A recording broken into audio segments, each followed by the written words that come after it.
All right, so we're back. We had to go turn in our paperwork. Turns out that, Strixhaven doesn't like the fact that we didn't actually register for any classes. We had to go pick our colleges and all that. Even though I was talking about the Dina deck, I went and signed up for Silver Quill because I love poetry and writing and all that kind of stuff. I almost chose Prismari. I like art a little bit, but, Yeah. walking around in swamp all day, that's not fun. No love for Lorehold? Nah, I'm bad at history.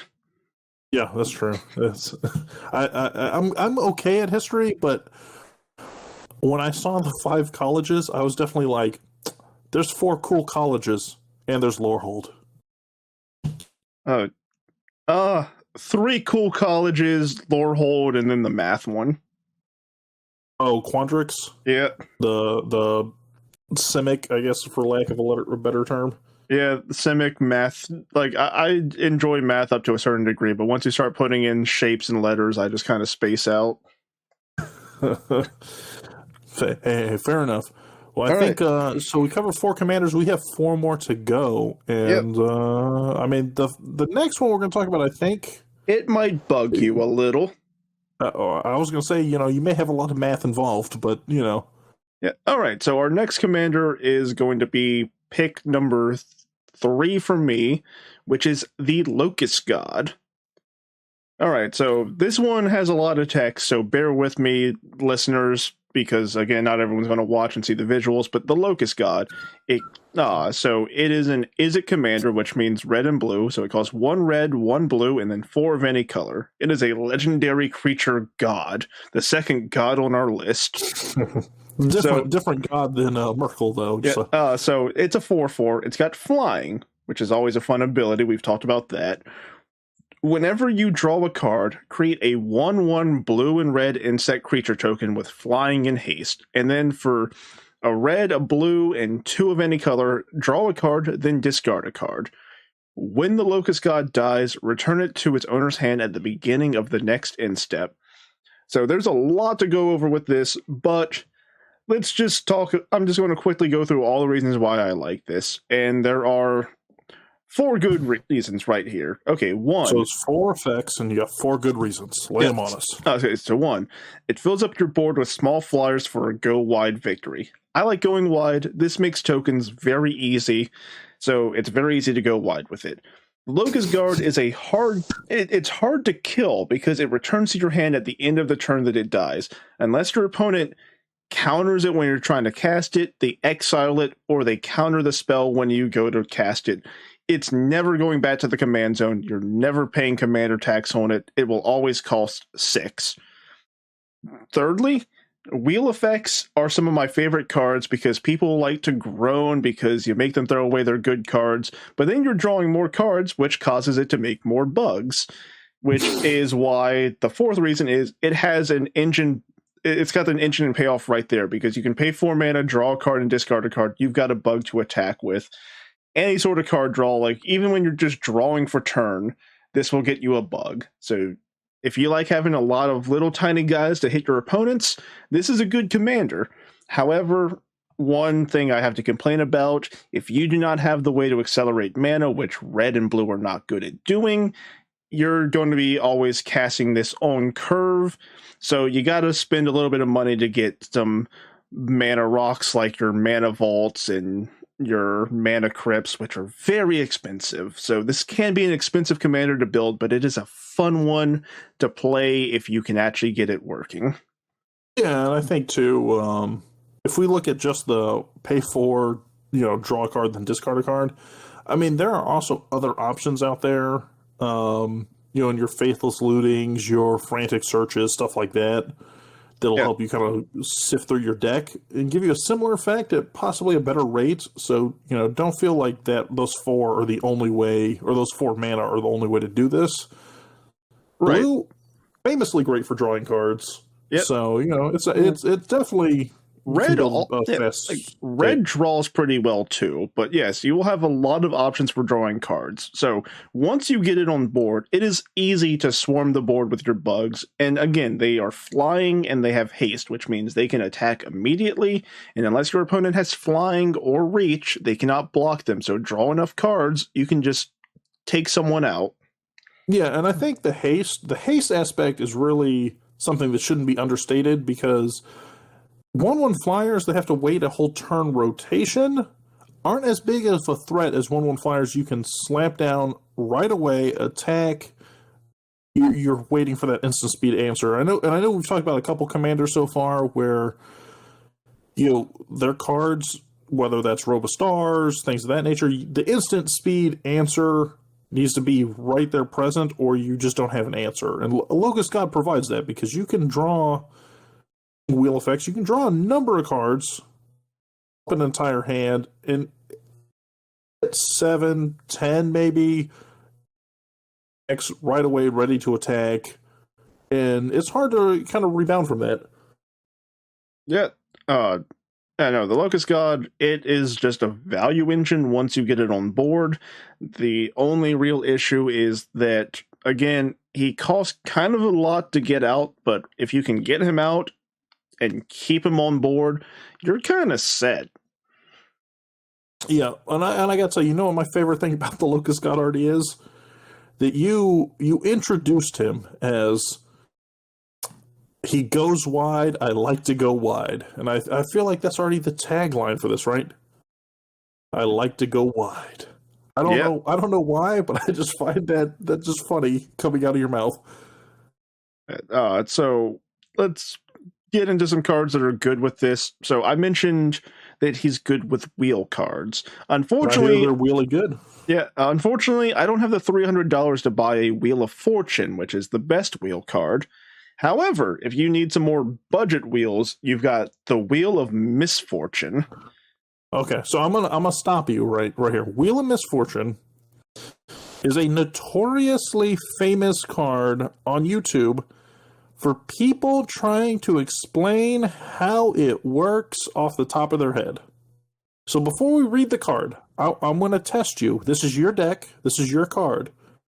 All right, I've got. How does Wheel of Misfortune work? All right, so in Dylan terms. Yeah, so I got my eyes closed. Okay. So Wheel of Misfortune, it is a 3-mana spell, and then each player will secretly choose a number between 0 and infinity, any number you want. Then everyone will reveal their numbers at the same time.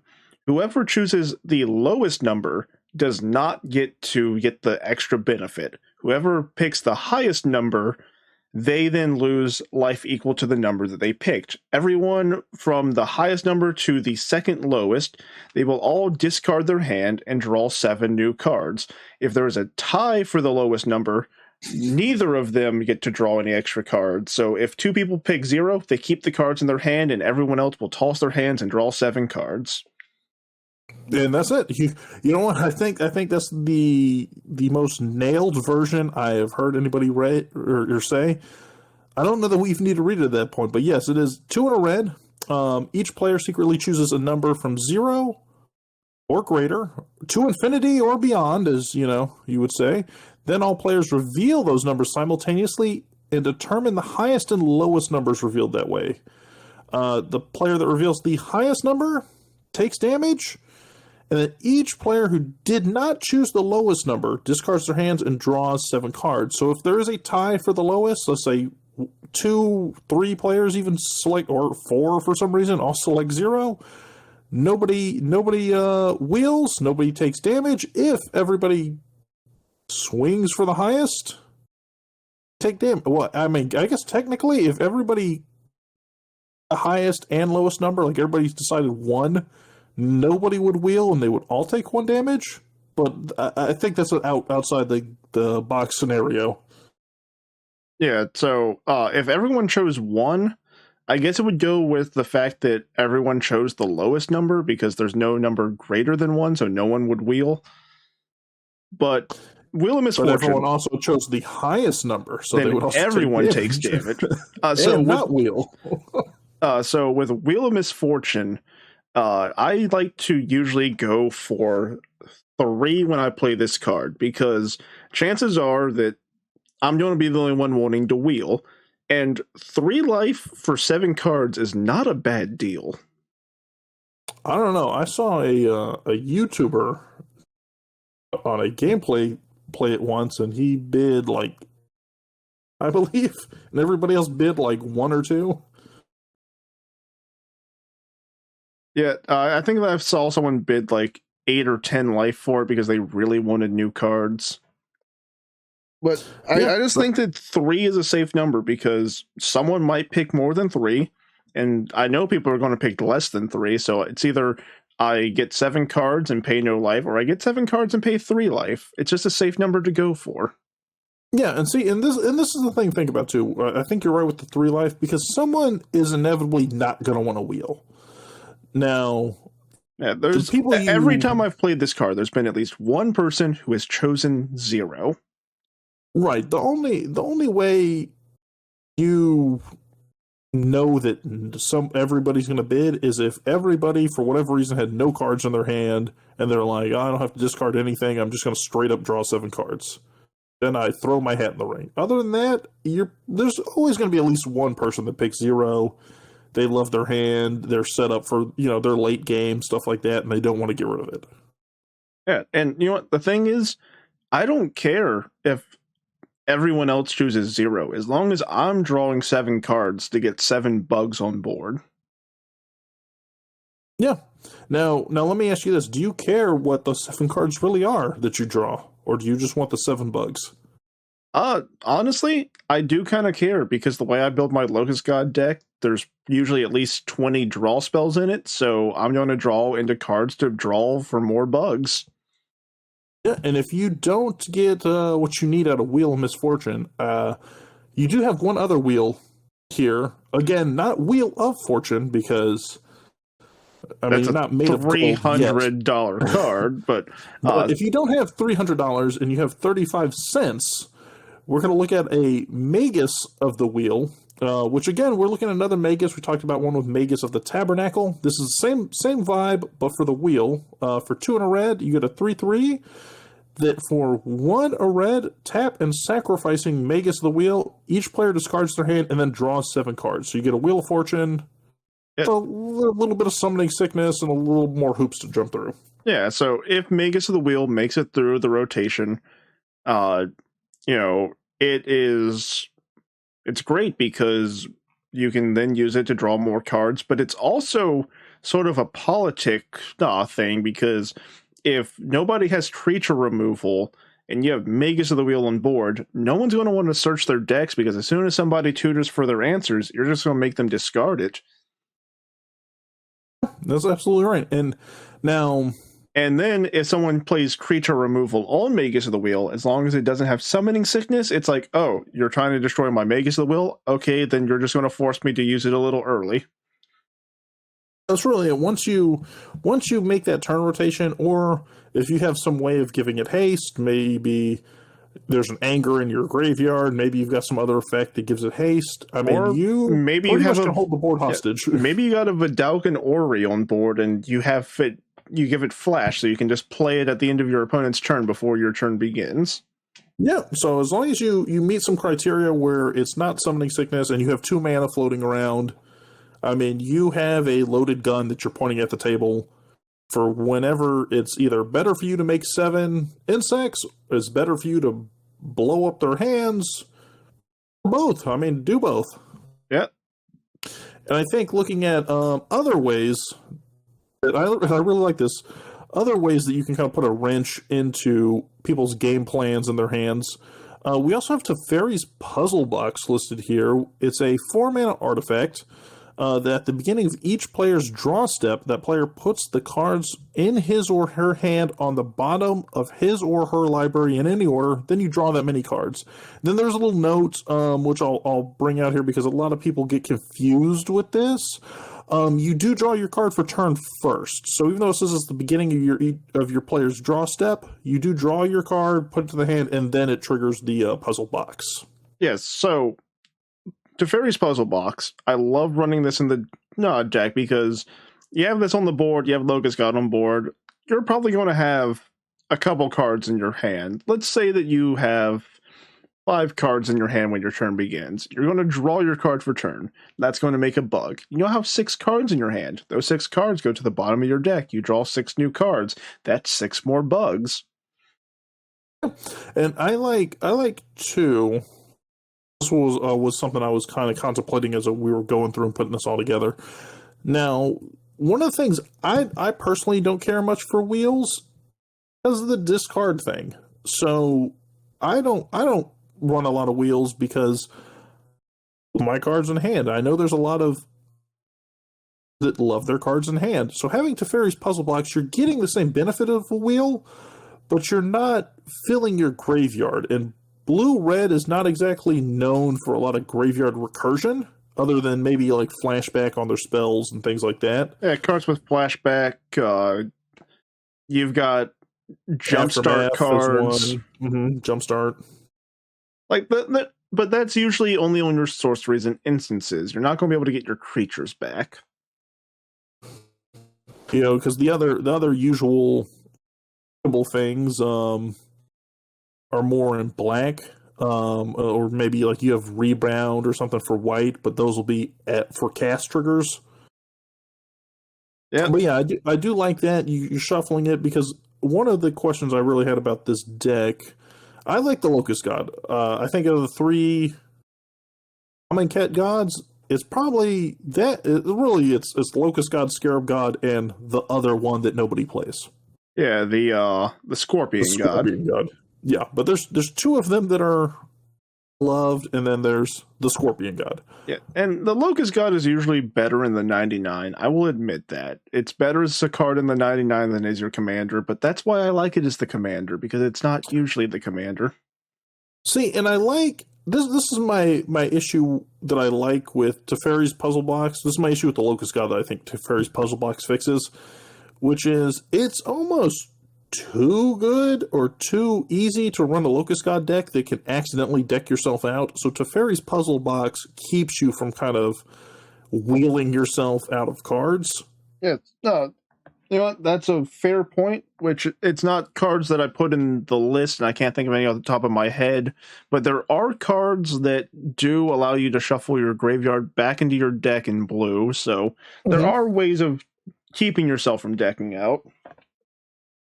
There are, and I mean, there's even cards like, you know, we talked about Elixir of Immortality earlier, things like that, where you could shuffle your own graveyard back in your library.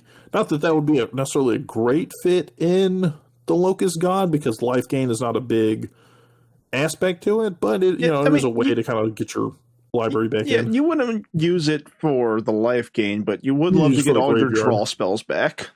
Mm-hmm. And the Locust God wants you to draw a lot of cards. You know who else wants you to draw a lot of cards? Niv Mizzet Perrin. So this the Scorpion God.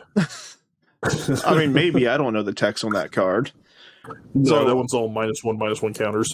So Niv Mizzet Perrin, this card is 3 red, 3 blue. It is a very heavy cost to pay. However, it cannot be countered, so at least you know that you're not going to sink that mana for it to do nothing. It's a 5/5 Dragon Wizard with flying, and as we've said, flying is a very good ability to have on big creatures or small creatures. However, whenever you draw a card, it deals 1 damage to any target. So this could be your opponent, this could be your opponent's creatures, this could be planeswalkers, and whenever a player casts an instant or sorcery spell, you draw a card.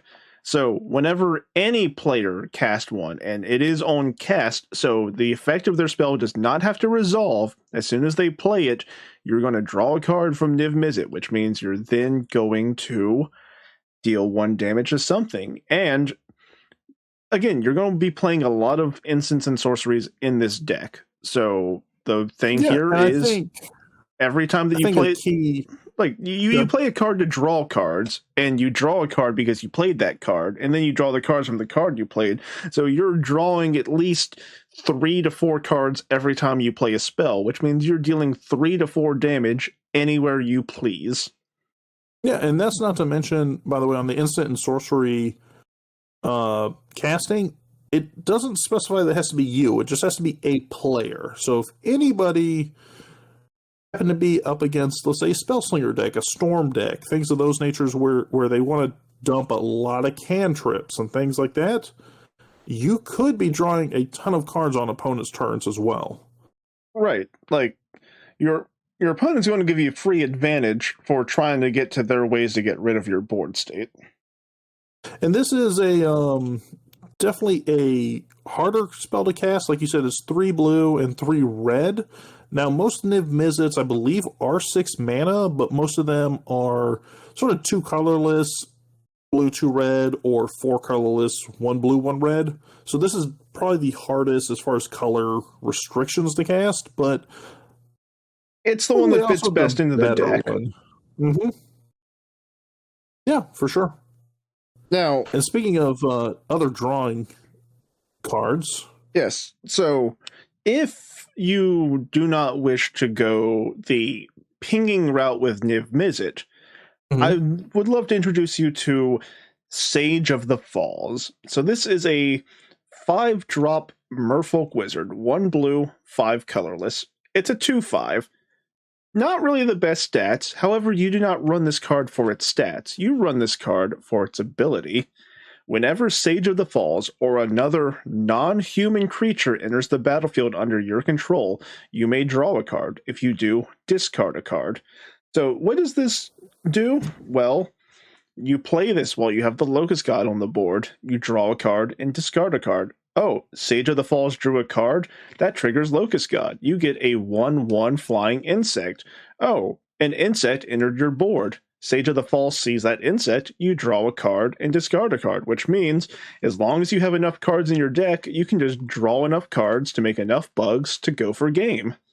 This I think the fact... This pairs well with a lot of other cards that I forgot to put on this list, but there's things like Goblin Bombardment, where you sacrifice creatures to deal 1 damage to things. There is Impact Tremors. Whenever a creature enters your battlefield, 1 damage to each opponent. There's Perforos, God of the Forge. Every time a creature enters your battlefield, deals 1 damage to each opponent. So if you can have your Locust God and one of those cards on board, slam down a Sage of the Falls, you probably win. Yeah, and I think the fact that Sage of the Falls doesn't say non-token creature definitely gives it a huge power boost, because if it said that where you had to specifically bring out non-tokens, it would curve this down. But the fact that you can very easily bring out, 1 wheel effect, there's 7 insects, that's 7 more cards. Those 7 cards create 7 more insects to draw you 7 more cards, and suddenly you have your whole deck sitting in your hand. You easily 50, 60, depending on at what point you draw this, 50, 60 insects sitting there in the air. The one thing I like also is the fact that since it doesn't say, or it says may, other than just you draw a card, you can prevent yourself from kind of decking yourself out, because a lot of times with these, when this happens, draw a card. In the case of like Niv Mizzet, where it's cast an instant or sorcerer, you draw a card, that's not a may ability. So this thing would deck you out if it didn't have that, but fortunately it does. And kind of Sage of the Falls, have a Niv Mizzet out on the board when you play this. Now you're drawing cards, making bugs, and pinging everyone. I mean, I know I'm talking about decking yourself out, but if you end the turn and you've pinged out, let's say, 50 damage with Niv Mizzet, you've filtered your deck so that you've, drawn 50 cards, discarded cards each time, so you've got the best possible hand you could craft, and you've got 50 hasty flyers out there. I'm not sure how you lose that turn unless somebody was stuffing an instant speed board wipe somehow just to, just to ruin you. And you know what? Sage of the Falls goes really well with the card we talked about earlier, the Thassa's Oracle, because, well, you deck yourself out and then you play a Thassa's Oracle to win. Yeah, your Thassa's Oracle, your Lab Maniacs, any of those kind of cards, do fit in well. I don't know I think that's a conscious choice to put that card in there. Yeah, that would be your 3rd win condition in the deck. Yeah, that's definitely like, I'm putting this in here because I want to utilize it to win. But if we look at that lovely draw engine, Niv Mizzet, the Izzet dragon. We're going to skip from Niv Mizzet the Izzet to another dragon that is Miirym, Sentinel Wyrm, which is one of my third choice. Yeah, and you know what? I like how you connected with Niv Mizzet. I was just going to connect it with the fact that it's another token strategy. Sure. We can connect that too. But this deck is double dragons. I mean, you like dragons? Let's have more dragons. So Miirym kind of falls in the same issue as Merkle, which is very expensive. But if you pull it off right, it is a lot of fun. It's very powerful. So Miirym is for 3, a green, blue, and red. You get a 6/6 dragon spirit with flying and ward 2. And whenever another non-token dragon enters the battlefield under your control, create a token that's a copy of it, except the token isn't legendary if that dragon is legendary. You were going to explain Ward, I believe? Yes, so Ward is not an ability that's come up in our chats yet. Ward is a taxing ability. So this is Ward 2 colorless mana, which means any effect that targets this dragon, your opponent has to pay an extra 2 to cast. So, off the top of my head, if your opponent just happens to have a Doomblade in hand, that is a black and a white, and they decide to try to kill Miirym, that Doomblade now costs 4. It also, I mean, if other options would be like Swords to Plowshares is very prevalent. That would be 2 and a white now instead of a white. I mean, a Generous Gift or Beast Within would now be 4 in a green or a white. So it doesn't necessarily give it the same protection that Indestructible or Hexproof or Shroud would, but it definitely gives it a layer of protection to kind of disincentivize. Yeah, because your opponent isn't always going to have the extra mana to pay for the ward. Right. So you have to figure a lot of your opponents are going to build their deck with a very optimized mana curve in mind. So that means they want to have their 1 mana removal spells, whether that's their Swords of Plowshares or return to nature, those kind of things. They're going to want to have their 2, their 3 mana. They're not going to want to have their 1 mana become a 3 mana, their 3 mana become a 5 mana. It throws off their curve. It sets things back by a turn. The reason why 1 mana instant speed removal is so important is you can cast it for 1 mana and you still have the remaining mana for the rest of your turn to do whatever you want to advance your game plan. But if you set yourself back by something as simple as making everything cost 2 more, it can really screw with people. Yep, and this is a great ability to have on this card because dragons be expensive. Yes, dragons be very expensive, and I will say Ward does come in a couple different flavors. So there are wards that make you discard a card to target. There are wards that make you sacrifice creatures to target. There's wards where you got to pay life to target creatures. There's wards that I believe it's 3 life is the one I'm thinking of. So yeah, there's definitely, they're out there. And, like you said, a 6 mana dragon is not something that you want to cast over and over and over again. Same as a 7 mana, D&D God of Death is not something I want to cast over and over and over again. So having the ward and having Indestructible really help in my mind for building those. So with Miirym, here's your goal. You want to get big, juicy, sexy dragons out that have huge effects, whether those are ETB effects, whether those are attack triggers, things like that. Because when they enter the battlefield, Miirym's going to give you 2 of them. And the nice thing is Miirym, it gets around the legendary rule. So the legendary rule, for those of you who don't know, means that you cannot have 2 of the same named creatures if they're both legendary. So by making the token non-legendary, you could, in theory, like right here, I couldn't have 2 Miirym regularly. This gets around it by giving me the option of having 2 Miirym because the token is not a legendary. So what do we want to copy with Miirym is really what it comes down to, right? Because Miirym is about exactly anything. Miirym is about finding the best dragon and making 2 of them. And the best dragon are the ancient D&D dragons. Because if you like rolling dice and you like big splashy effects, this is what you want. So we've got all three of them in the deck that are in the applicable color. So I've got the green, the red, and the blue. They're all, I will admit, they're all a little pricey money-wise. However, I lucked out by just happening to have drawn them out of packs, so they actually became the basis of my deck right away. So we've got the Ancient Bronze Dragon. Costs 7 mana for a 7/7. That's the green version. When you deal combat damage, that is what they all do. They're all flyers. When they deal combat damage, you're going to roll a d20, and then you do a result based off of that. So the green version, you roll a d20, and it lets you put that result of 1/1 counters on up to 2 target creatures. So you roll 10, you can put 20 1/1 counters spread out amongst 2 creatures.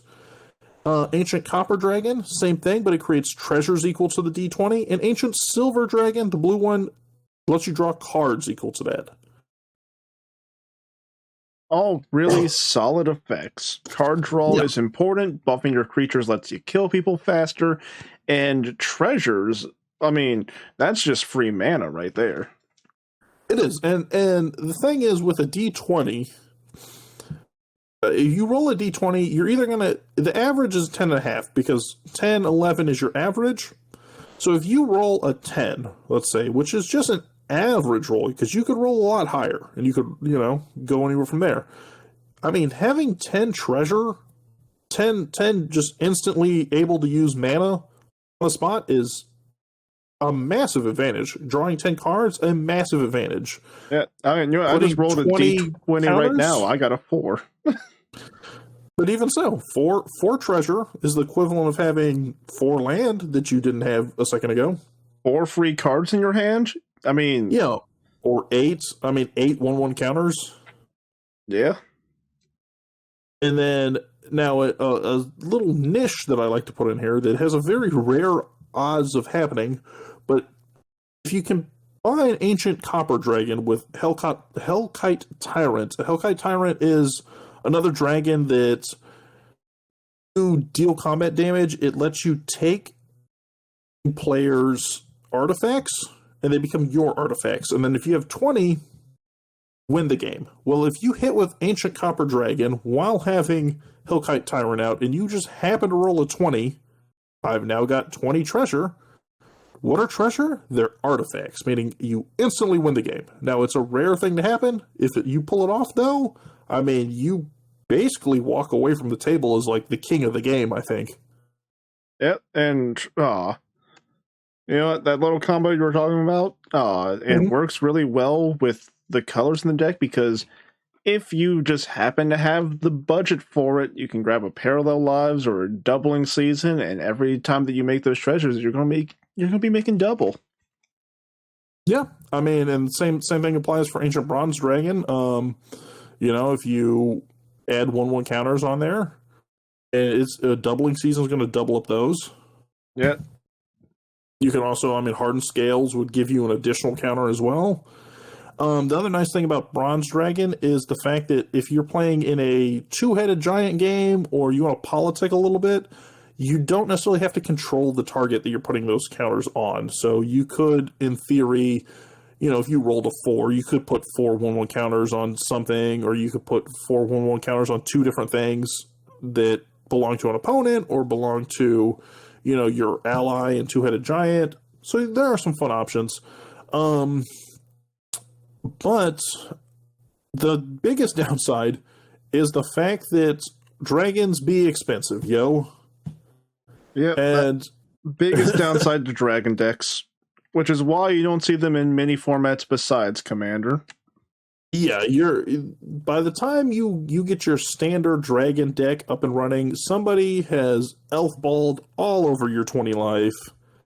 But when you've got 40 life, and you've got multiple kind of opponents out there that are eating away at each other, it lets you pull it off a little easier.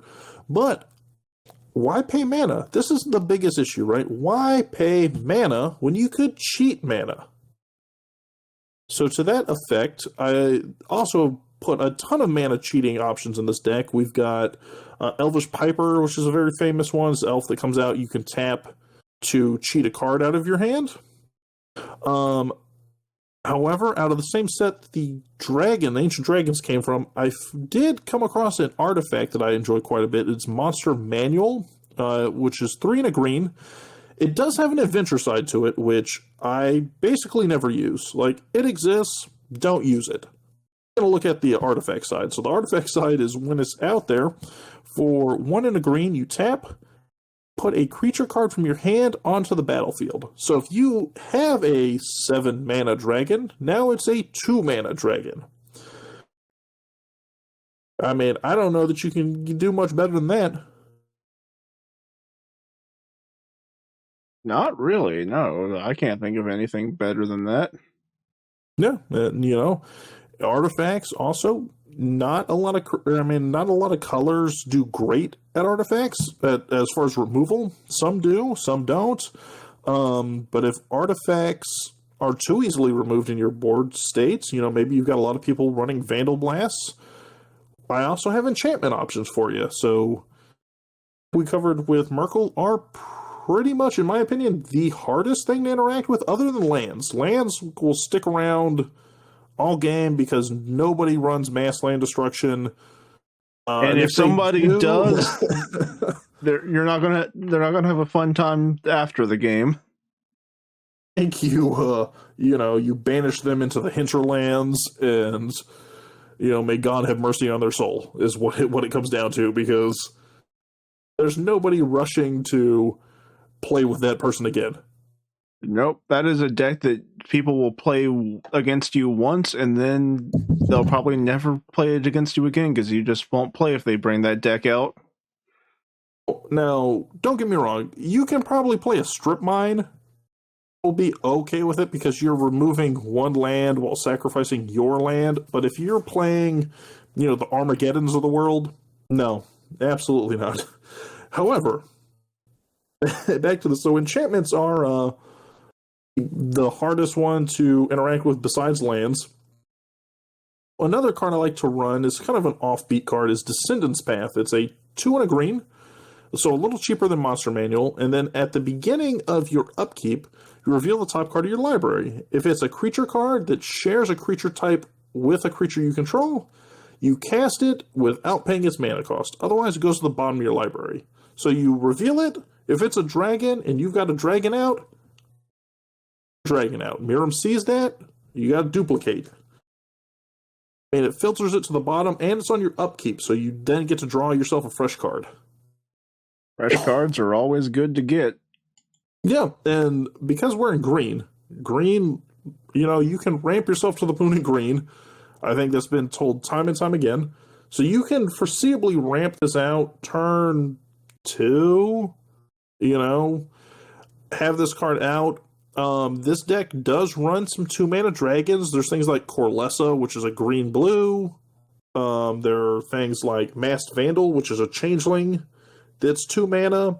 So you could foreseeably have a dragon out turn 2, flip on your next upkeep for turn 3, reveal a 6 mana, or a 7 mana dragon, and you have that out before anybody's really started building their board state out. So while somebody's trying to figure out how to get all their signets out, you're already sitting there threatening with an ancient copper dragon. Yeah, no. Definitely not a bad thing to have. But, it's not a card that you brought up on our little notes here, but a card I just remembered that would also be great in this deck. Dream Halls. Mm-hmm. Because this is a fun card. For 3 colorless and 2 blue, rather than pay the mana cost for a spell, its controller may discard a spell that shares a color with that spell. And if the spell has X in its cost, X equals 0. So now all your dragons don't cost any mana. They just cost discarding a card. Yeah. See, so that's the beauty is you need to cheat as much mana as you can. If you're hard casting dragons in a Miirym deck, or in our namesake, in the beautiful Dragon deck, you've built it wrong. If you're hard 7-8 casting dragons, then yeah, I think you need to go back to the drawing board, reassess your ramp options, reassess, what kind of things you're running in your deck as far as spells. I mean, at least the Dragon makes your dragons 1 mana cheaper. Yeah, at least the Dragon does make them 1 mana cheaper. But again, let's say if it's turn 7 and you're hard casting for 7, your dragon, you haven't ramped anything at all, or you don't have a way of cheating it out. You're playing dragons wrong. You're in a rough game. I'm not going to say you didn't put it in your deck, but I'm going to say you didn't draw it. Now, here's where things get a little different, right? We've seen dragons. We've seen Dragon. We've seen Scion of the Dragon. All the Dragons, all of them. But what does Miirym do that those dragons don't do? And that's make copies. So if you want to abuse this, you gotta start putting copy spells in there. So my Miirym decks, I love to put a ton of instant speed blink spells. I like to put in your Sakashimas, your spark doubles, your kind of duplicators, so that you can come in and just start blinking these creatures, making more copies. Miirym sees them enter, makes more tokens, and next thing you know, your 1 Ancient Copper Dragon becomes 4 or 5 Ancient Copper Dragons. Now, what's one of the key ways of doing that is running cards like Spark Double or Sakashima of 1,000 Faces is another good version, because they both have something in common. So Spark Double is 3 and a blue. For a 0/0 illusion, you can have Spark Double enter the battlefield as a copy of a creature or planeswalker you control, except it enters with an additional 1/1 counter on it if it's a creature, loyalty if it's a planeswalker, but we're not running it as a planeswalker, and it isn't a legendary if that permanent is a legendary. Now, where this becomes important, you get around the legendary rule, so you can actually have this come in as a copy of Miirym. So now you've got your original Miirym, you've got a Spark Double copy of Miirym. Then, when you play any dragon, you're going to get 2 tokens off of it, because you're going to have 2 Miiryms that'll see that. Miirym, more like mirror. And actually, I misspoke, because when Spark Double comes in, because it enters as a copy of Miirym, Miirym will see the Spark Double copy enter and make a token of the Spark Double copy of Miirym. So you'll actually have 3 Miiryms right off the bat. Yeah, 3 Miiryms, which means every dragon you're going to have 4 copies of every dragon you play. Then you run a bunch of, Planar Incisions. Displace is another good one for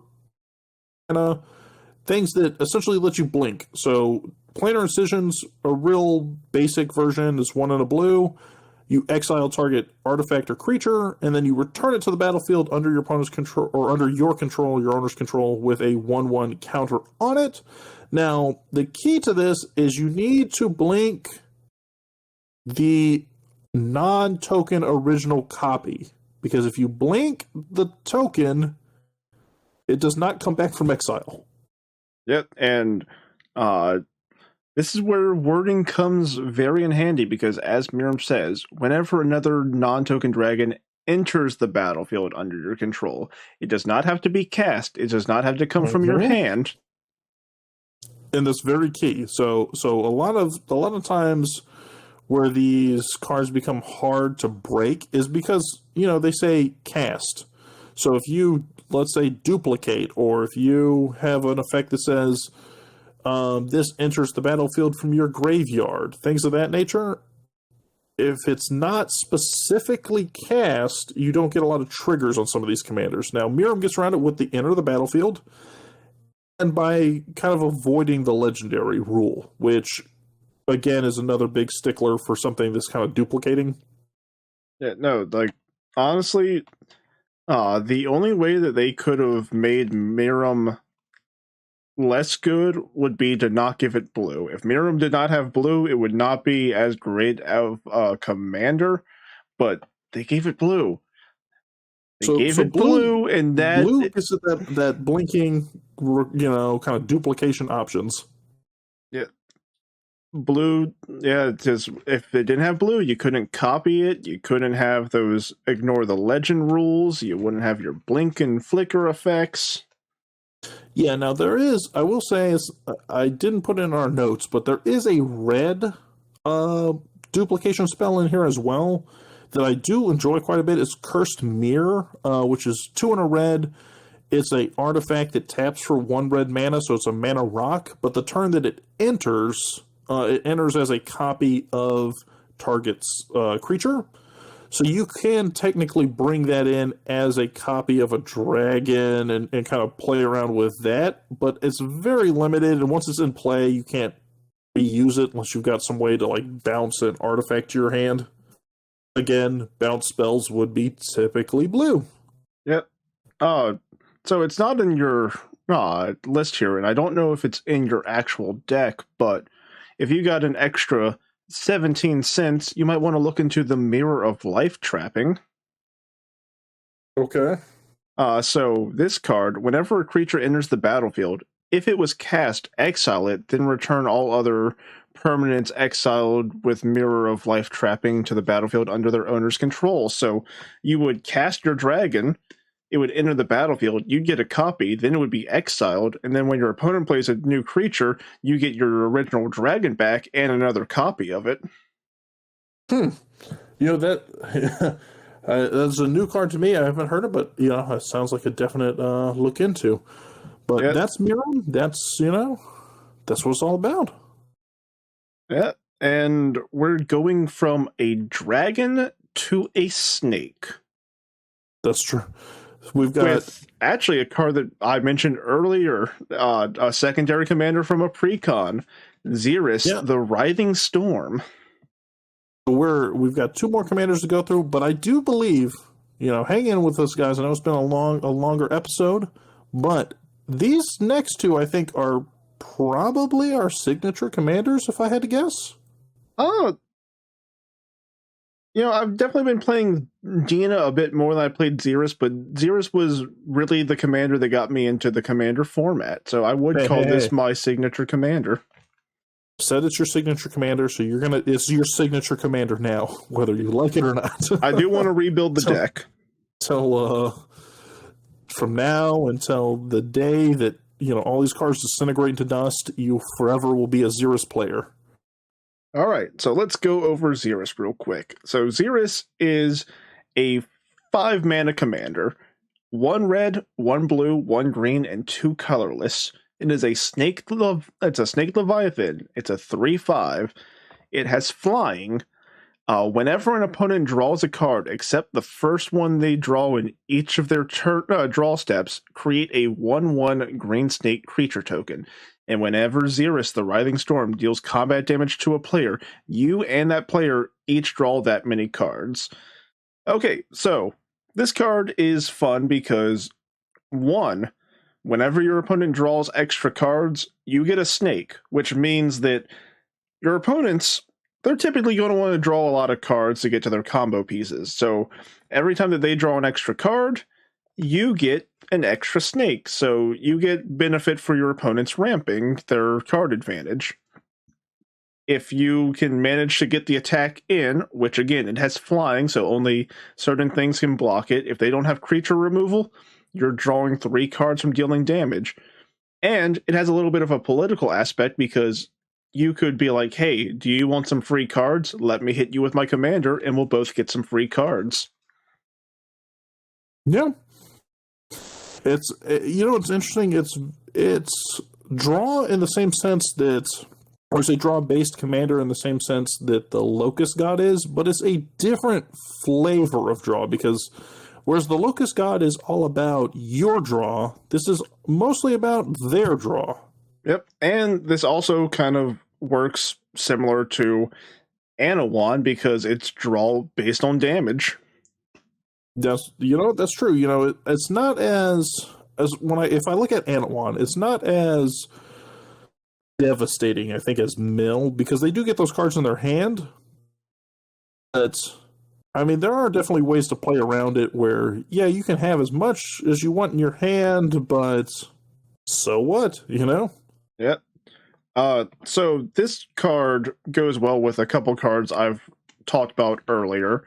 The wheel cards like Wheel of Misfortune, Magus of the Wheel, Teferi's Puzzle Box, they all work really well with a Xyris deck.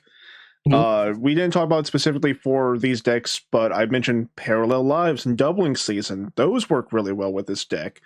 I talked about Perfo's God of the Forge. Every time that one of your snakes comes into the board, it'll deal damage to each opponent. I mentioned Goblin Bombardment and Impact Tremors, which were actually cards I picked for discussing this deck, and I remembered they're good for the Locust God as well, because every time that your opponent draws an extra card, Impact Tremors will deal damage to everyone, and then you have Goblin Bombardment to throw those snakes around at whoever you need to throw them at.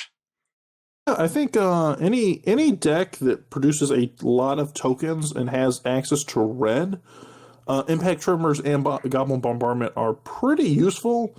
I feel like Goblin Bombardment probably sees a little bit more play because, again, sacrifice outlets, etc., combos with other things, yada yada. Also, Impact Tremors just got its second printing, so it's more available now.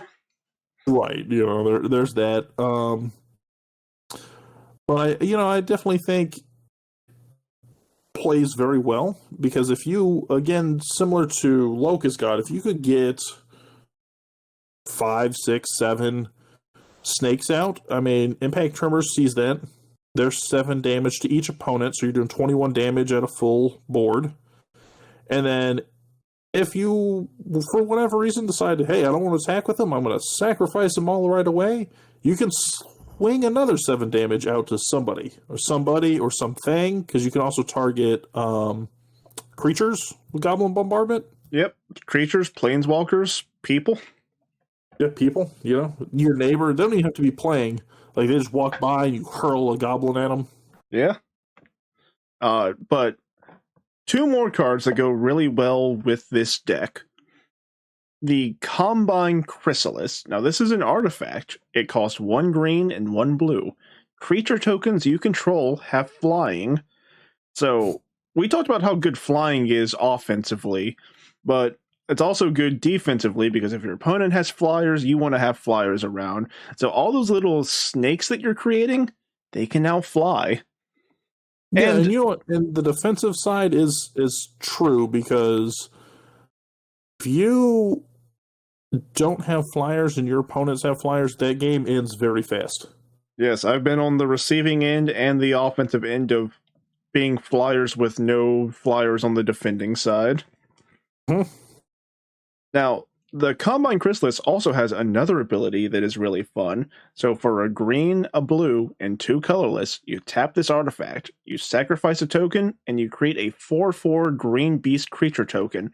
Activate only as a sorcery, so you can only activate this on your turn. But you know what this means? It means your flying snake can attack someone, bite them for 1 damage, then you kill the snake, and you got a 4/4 blocker. Yeah, you know what? And you know what I like about this too is the next card you have listed on here works really well with Combine Chrysalis, and that's Adrix and Nev, Twincasters. Yep. So going back to Strixhaven for a little bit, this so we've got this creature, it is a 2/2 for 4, a green, a blue, and 2 colorless. It has Ward 2. We talked about how great Ward is because your opponent has to play more to get rid of this. But the reason why this is in the deck is when 1 or more tokens would be created under your control, twice that many of those tokens are created instead. So I attack someone with Xyris, I'm not getting 3 snakes, I'm getting 6 snakes. Yeah, now, not just that, but here's a thought, because this is what my brain instantly went to when I saw these 2 cards next to each other, Combine Chrysalis and Adrix and Nev. Yep. You've got your snake out, right? You bring out your snake with Xyris. Adrix and Nev sees it, you've got 2 snakes. Then you sacrifice one of those snakes to Combine Chrysalis. That makes a 4/4 green beast. Adrix and Nev sees that and makes 2 4/4 green beasts. Oh, yeah, no, this is... They both have flying, so you've basically taken a single 1/1 token, and you've turned it into a 1/1 flying snake, and 2 4/4 flying beasts out of one single point of damage. Or one single card draw, essentially. Yeah. And now, that's a board state, and we keep talking about how important having a big flying board state is, or having more options than your opponents. And this is something where, you do one simple trigger, you've got the right board state set up, and suddenly you're at an advantage because you've set up those little pieces that really nobody sees coming, but because you've kind of built it in just the right way, it all kind of streamlined to where you need to be. Yep. And you guys probably figured this out by now with my 4 decks, because 3 of them had this strategy. I like making tokens. I like go wide strategies with small creatures. Is it always the most effective strategy? No, but there's a lot of fun ways to play it. So would you say, what is, if a person watching us, they've never met Dylan, they don't know you, they just saw you explain 4 commanders that you absolutely adore, that describe you really well. We've got Anhelo, we've got Dina, we've got the Locust God, and we have Xyris. What would you want them to take away watching that or hearing about this? What kind of player do they take away from this?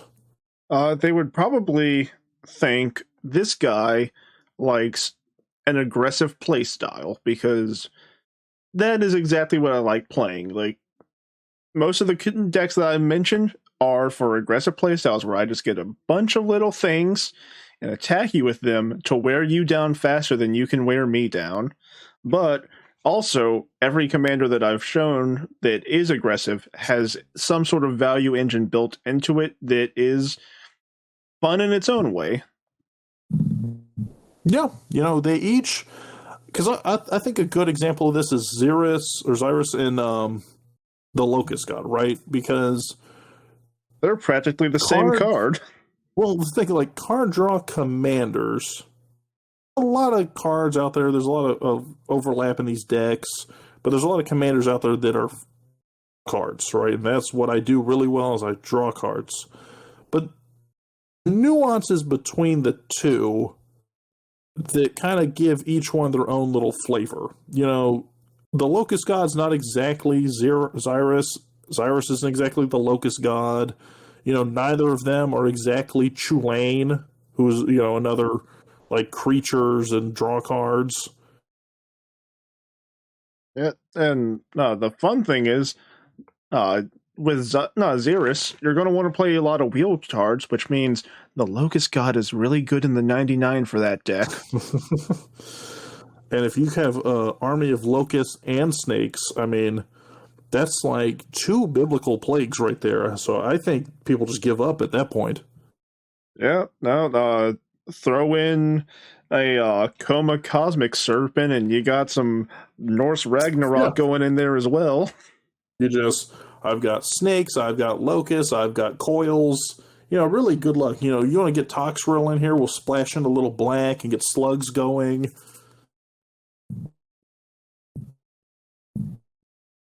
But yes, and contrary to these commanders, my favorite magic color is actually white. It's just that I don't really have any good white commanders. Fair enough. Fair enough. And that leads us to the final piece de resistance, the final piece of art that we shall be examining. Let's hope that we got your blood nice and boiled for this great commander.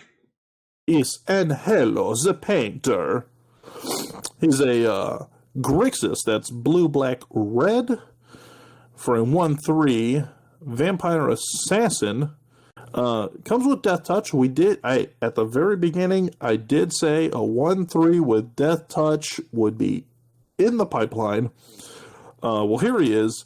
The first instant or sorcery spell you cast each turn has Casualty 2. Now, Casualty is a newer mechanics. Well, it's about a year old now. It came out with Streets of New Capenna. Essentially, what this does, so the first instant or sorcery spell you cast each turn, you can sacrifice a single creature that has a power of 2 or greater, and if you do, you can copy the spell. So there's a lot of Grixis or Izzet kind of spell duplication commanders. This one does it just with a little bit of a sacrifice sub-theme. So you want to make sure that you get out 2/2 creatures. I personally like to do 2/2 zombies, because I find that there's a ton of cards like under the floorboard, stuff like that, where you can make a bunch of them all at once, sack them off, and then work in other little sacrifice value options. I like to put Dictator Erebos in here, which is a very simple enchantment that lets you, when you sacrifice a creature, each opponent sacrifices a creature as well. So you can sacrifice a creature, duplicate your spell, trigger that, make your opponent sacrifice their creatures, and then still get the value off your spells. And then other than that, you just look at all the little regular kind of spell slinger payoffs. So we've got common spell slinger keywords like Magecraft came out of Strixhaven. We keep going back to Strixhaven, even though neither of us started there, and neither of us, talked about it as like a core Magic memory. Just we seem to really like it and seems to have some good mechanics. We should go back to Strixhaven again. I mean, Strixhaven was a good set. I wish I had played during it. Yeah. Another good one is Morbid. So Morbid is a variety of triggers similar to what we talked about with Constellation. However, what happens with these is, whereas Constellation triggered when an enchantment enters, Morbid triggers a creature died the turn the spell is cast. So Tragic Slip is a very well-known copy of this, which is if a creature dies, it copies the spell. Original Innistrad, the first pre-release I ever went to. Now you're talking my language. Yeah, so if you have cards with Morbid, you sacrifice creature to casualty to duplicate it, you're automatically triggering the Morbid ability. So you're getting a little extra out of that. And then Magecraft, you'd actually get 2 triggers because you'd have the original cast trigger plus the copy you're making. So this deck is all about copies. Make copies, copy this, copy that. But if you're going to copy things, what are we going to copy, right? Because get the copying engine going, but you got to get some good stuff to copy. So, cards I put out here is cards I personally enjoy copying. The first one is Snap. Very underplayed card. I think it's a great card. I've ran into basically nobody else that agrees with me. But it's a 1 and a blue instant speed spell. Return target creature to its owner's hand, and you untap 2 lands. So when you play this card, the first thing you're going to see is, okay, you bounce a creature, you untap a land, so you're basically bouncing your creature for free. So what? Well, if you copy it, and you make 2, 3, 4 copies using Casualty, using other kind of copy mechanics that are in this deck, like Twinning Staff, Double Visions, things like that, you're actually ending up mana positive. So you can have, 6, 8 lands untap for the cost of 2, while bouncing, 4-ish creatures. So it's a board wipe that untaps more mana that lets you then utilize that for other spells down the line. Yeah, no, Snap is a very good card to have in this deck because, like he said, you get to untap 2 lands and you get to return things to your opponent's hand. And here's the fun part. When you copy it, you're going to be returning 2 things, untapping 4 lands, as he explained. So it's a net positive. Like you get to untap more than what you paid for. So you can cast. You got to cast it as your first spell that turn, but your first sorcery or instant. So you could play a creature, then play this, untap the lands that you use for the creature. And the The big thing with Anhelo, like you said, it's the first instant and sorcery you cast each turn gets Not just casualty. your turns. Exactly. So if you can play a snap on an opponent's turn, untapping those lands for the next opponent's turn, you can really set yourself up to play a instant or cantrip kind of instant, a full turn rotation, and get as many triggers as you can. This is a deck that likes to run like Stormkiln Artist, which has a Magecraft trigger to create treasure. It likes to run Dika, Fractal Theorist, which has a Magecraft trigger to make tokens equal to mana value. So having multiple spells a turn means you have multiple tokens, multiple treasure, you can deal multiple damage, things along those lines. Another card I wanted to talk about that was a sort of like a pet card of mine, another one that not a lot of people run, but I personally enjoy it, and I enjoy it a lot when I can duplicate it, is You Find Some Prisoners. A lot of people will cut this card for a Braid, which I also have in this deck, because it kind of similar modes, but it's for 1 and a red. You have an instant that gives you 2 options, so you can choose one: either destroy target artifact or exile the top 3 cards of target opponent's library. You can choose one of them. Until the end of your next turn, you can play that card and cast mana as if it were mana of any color. So you could, in theory, copy this a couple times, destroying a handful of artifacts. Gives you a very nice kind of Vandal Blast, stand in if you don't want to overload Vandal Blast. A Braid does the same thing. Now, what's different is a Braid will do 3 damage as its second mode, whereas You Find Some Prisoners lets you exile the top 3 cards. So if you copy it, again, you could exile 9 cards off of somebody. Just copying it off the casualty trigger, you exile 6, which is not a bad mill effect. And if they have a good card, you could potentially use that to your advantage. And not only that, but like we said when I was going over Road Class, if you exile a piece of your opponent's combo, most likely they're not going to see that card again. That's the other key difference, I think, between mill and exile is in certain decks they could rebound from a mill, in the sense that maybe they've got some graveyard recursion. Exile is a very different ballgame. There are few cards that let you get cards out of exile, and if you have it in your deck, you maybe have a card in your deck that lets you do it. But the odds of you having multiple cards that let you do it repeatedly is none. Now, good. I was just agreeing with you. Like Exile is so much more deadlier than Mill. Like, if Anawan did Exile whenever Rogues dealt damage, he would be a top commander, I bet.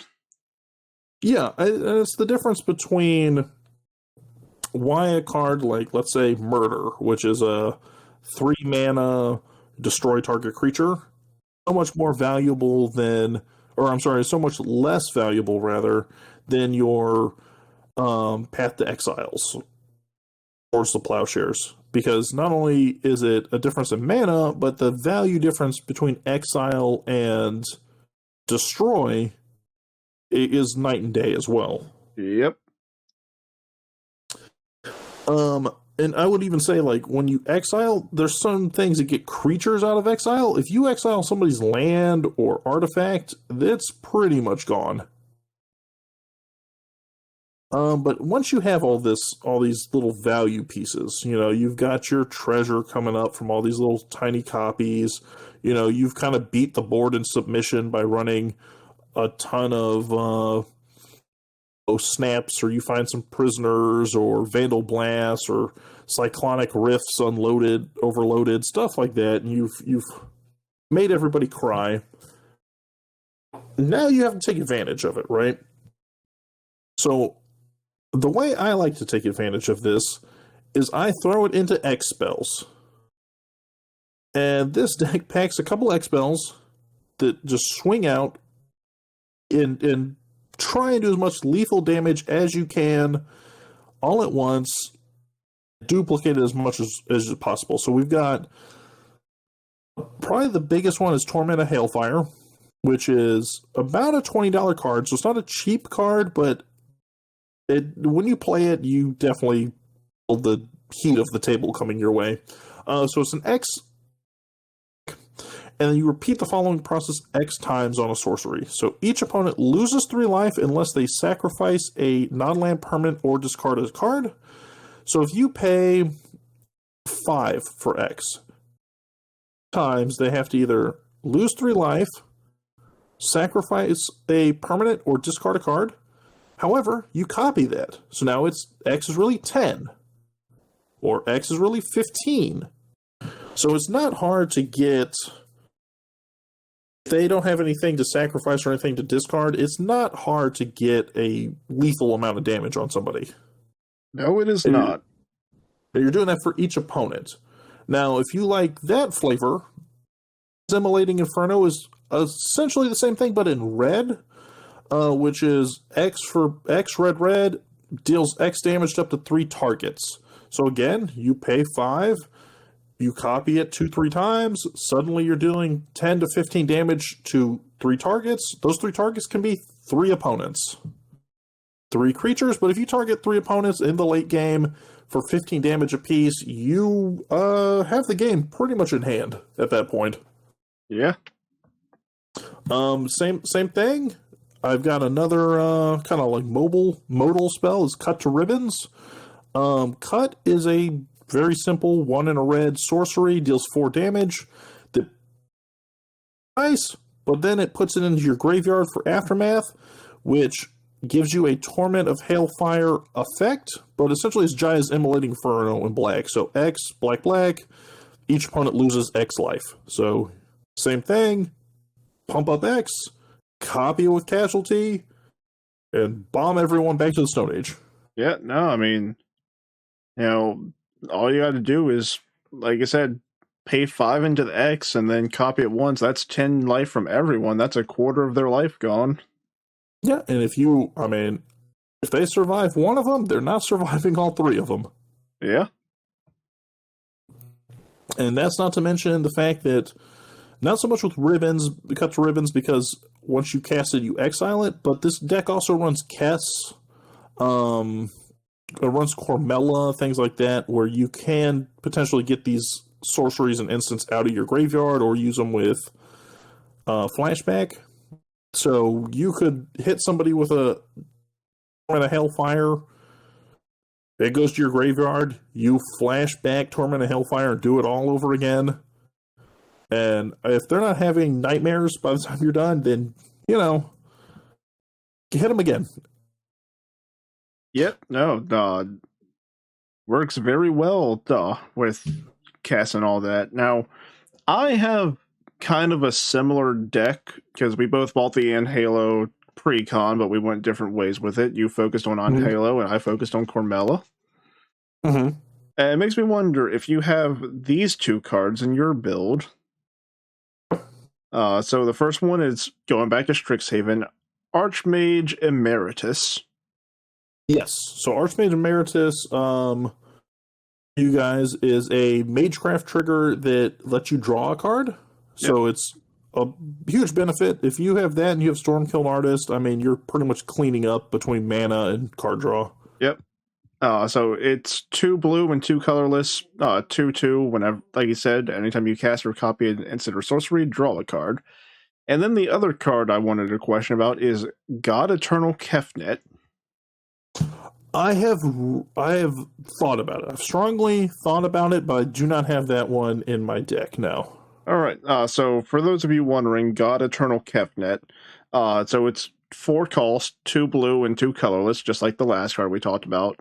It's a 4/5. It has flying, and it has the ability, you may reveal the first card you draw each turn as you draw it. Whenever you reveal an instant or sorcery card this way, copy that card, and you may cast the copy of that card.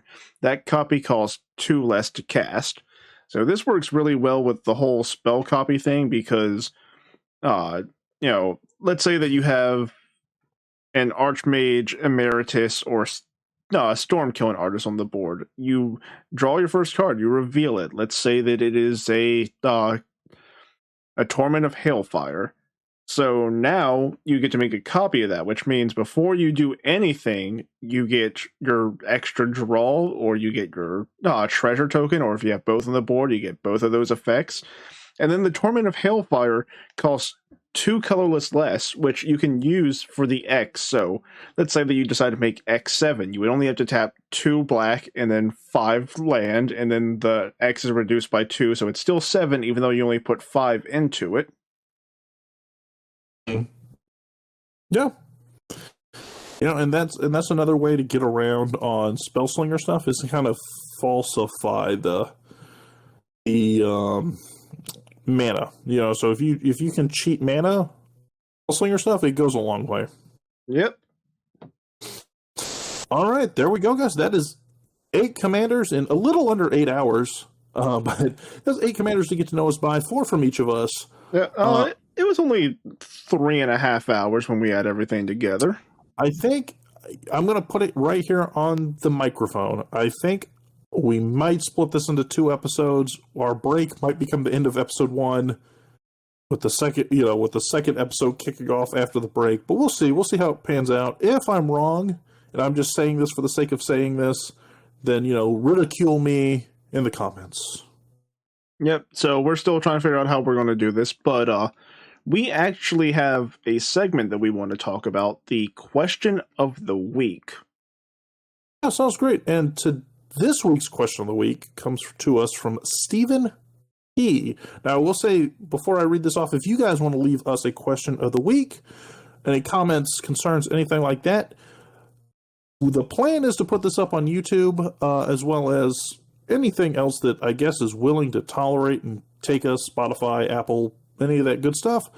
So feel free to hit us up with questions. You can always reach out to the podcast at at UrCastPod, or either of us, I believe, are pretty active on Twitter. I'm Cory at Sleevecard. Dylan is at Inuzuna.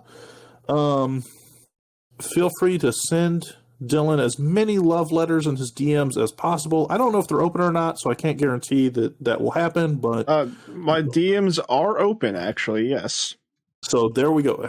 Ladies and gentlemen, not boys and girls, but ladies and gentlemen, feel free, to fire it up. The question of the week. So if you guys have been around YouTube, people used to have question of the days where they would ask a question for you to answer in the comments. This is a little different. We want you to put questions in the comments for us to answer in our podcast. Sure. And again, so this question of the week comes to us from Stephen P. So thank you very much for submitting it. And the question of the week is, with Lorehold's Quintorius cans, Spark igniting in March of the Machine, and a number of completed or killed planeswalkers being removed from the picture, what other existing legends from around the multiverse would you like to see become a planeswalker, and what would their abilities be? A very lore-based, in-depth question. Yep. Okay, so for one, Quintorius' Spark igniting has not been confirmed. However, it is highly likely that is what has happened, because I thought it was confirmed in story, no? In the story, he just disappeared without a trace, and then Liliana was like, oh, well, this person always said that there was at least one person who had a untapped spark, and Liliana's just assuming that his spark ignited. He could just be dead, but we all know he's ascended. So essentially, because everybody, Dylan is the lore master, I am but a lore peasant. Lore master is far from what I am, but I like to try to keep up with the lore. So Quintorius is but however, Bud, Liliana, aka Professor Onyx, is just assuming that because she heard a rumor that somebody had an untapped spark, this guy went missing, therefore he must have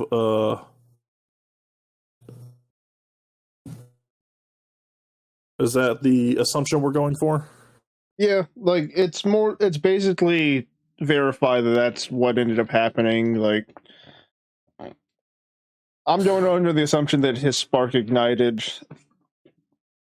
Okay, well, for the subject of the question, of this purpose, let's say his sparks ignited, all these completed killed planeswalkers are MIA, it says removed from the picture, so let's assume they're all gone.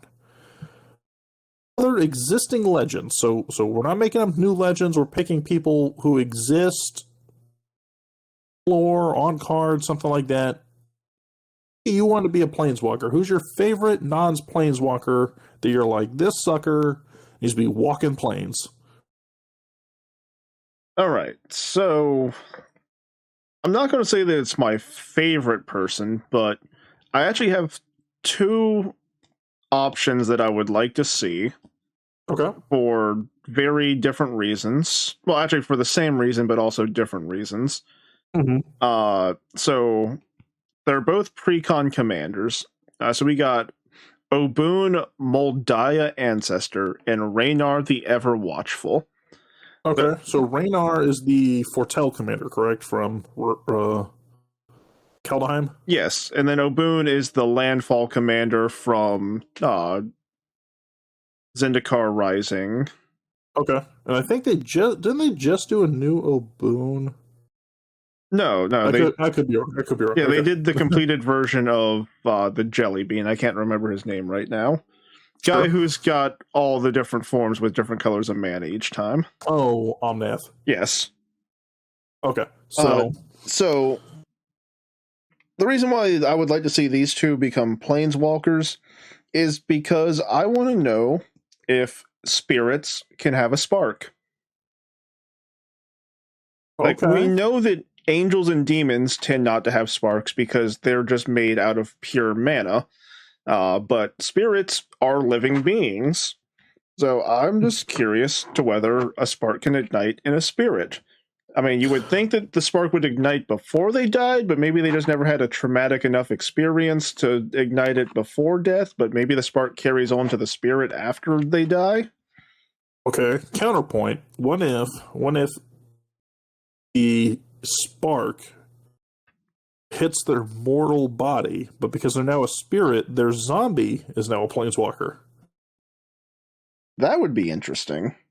Somewhere there's like a Gissa necromantic zombie that has sparked because it used to be like Millicent's human form or something. Yeah. So the question also wants us to talk about their abilities. So I'm only going to go over one of them for the abilities thing. And I think the one that I'm going to choose for this is going to be...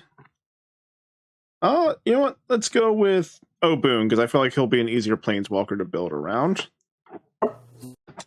So, Oboon already has a landfall ability that gives counters whenever lands enter the battlefield. And then he can turn a land into a creature each turn during your combat step. So he cares about lands. So his +1 ability, I'm just going to kind of steal from Wrenn and 7. So we'll say that, +1 or +2, you get to look at the top 3 or 4 cards from your deck, reveal a land, put it onto the battlefield tapped, and then the rest will go either to the bottom of the deck or to the graveyard. Either one works. Then we'll give him a -X ability, where X amount of lands tap for double mana, just so that you can play your big spells faster. And then we'll give him a minus ability. We'll say it's like -7. You get an emblem that states each land you control becomes an elemental creature with trample, whose power is equal to the number of lands you control. Okay. And we'll say he starts off with 3 loyalty. Yeah, I mean, that works because usually the ultimate is you have to do, 2 or 3 before you can use the ultimate. Is usually their standard for them to live with, like, after the ultimate with 1 loyalty kind of deal. Yeah, so, one ability allows you to get more lands, one ability allows you to get more mana, and then one turns your lands into creatures permanently, but because they are now creatures, your lands can now more easily be destroyed. However, they're going to be big, beefy creatures if they do live. Mm-hmm.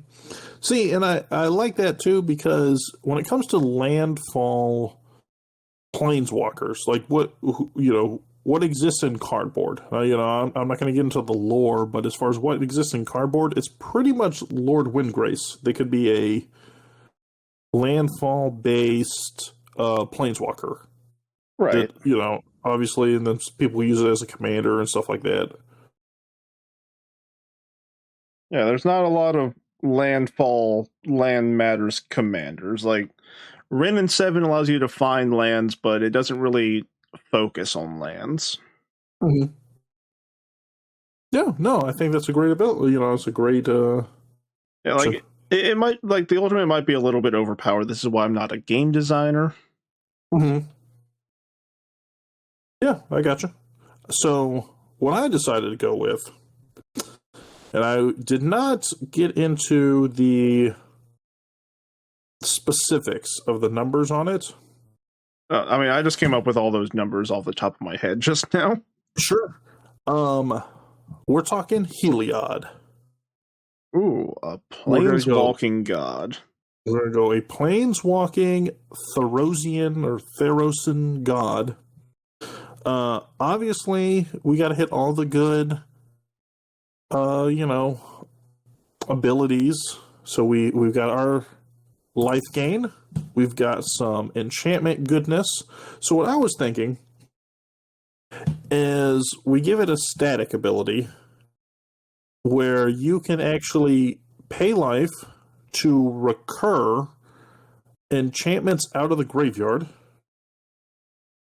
as like an emblem, or so an emblem. So I'm thinking somewhere in the -6, and you get an emblem that says pay 3 life or pay life equal to the mana of an enchantment in the graveyard, and you can put it into play. As far as gain or the plussing abilities, I could see like a +2, gain life equal to the number or equal to your devotion of, or devotion to white rather. And then I could also see a -2 or 3 that would let you cheat a planes, like a basic planes into play. So nothing too fancy. I think like having a little life gain, having a slight ramp in white, and then having some kind of like white recursion, to me, I feel like would be a nice spot I'd like to see. Yeah, no, that would... Yeah, like, can the Theros gods have sparks? That would be a really cool question to answer, and, lore-wise, his spark could be ignited because, like, after he gets de-Phyrexianized because the people of Theros stop believing in the Phyrexians, just the trauma of that triggers his spark igniting. Yeah, so I mean, if I had to think of the not the Phyrexians, but the Theros gods, I feel like would be the most sparkable or whatever. I think Heliod, because of obviously this whole deal with him becoming corrupted or completed. Atrios would also be an interesting one because you're playing off the fact that he's sort of like the Charon mythology, Lord of the River Styx. I could see Clothis having a spark ignite because she cares so much about the destiny of Theros and just Phyrexia messing that up so badly. So that's where I think we stand. So we've got a life gain, we've got a landfall, but obviously we'd want to hear from you. So if you guys have some interesting legends that you think would be worthy of planeswalking, go ahead and leave them in the comments down below along with your question of the week. Thank you for sticking it out with us. Again, I think we try to keep it as one episode because, whatever. It's our first episode. If it runs long, it runs long. Maybe we split it down to 2 after we're looking at it in the editing bay. Who knows? But thank you for sticking around with us either way. We hope you enjoyed the very first episode of the UrCast. Once again, I'm Cory. That's Dylan. Hopefully you get so many more episodes out for you guys. Thanks for stopping by, and we will see you next time. Ciao. Bow. Peace.